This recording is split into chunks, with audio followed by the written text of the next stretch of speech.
Ka ndodhur të pyesësh veten pse sillet fëmia im kështu?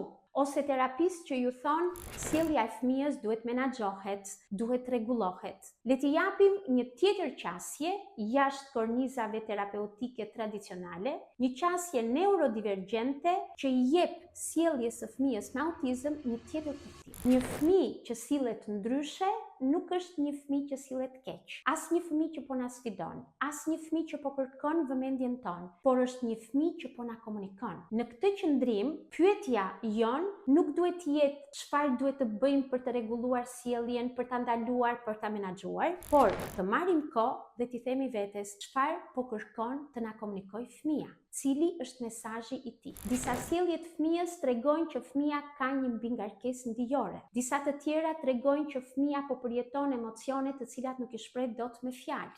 Disa sjellje të tjera tregojnë që fëmia po ndihet mirë dhe qetë me trupin dhe me veten. Në këtë këndvështrim, kur ne ndalojmë së gjykuari sjelljen e fëmijës, të hequri dorë nga ai pozicioni i plot fuqishmërisë që terapisti di gjithçka, të qëndrimit ton që ne mund të parandalojmë, të analizojmë çdo lloj sjellje, por të marrim kohën dhe të kuptojmë dhe pranojmë nevojat sensore të një fëmije me autizëm, nevojat e tij për një rregullim emocional, nevojat e tij për komunikim, i kemi dhënë vetes dhe fëmijës një mundësi për të krijuar një lidhje me të.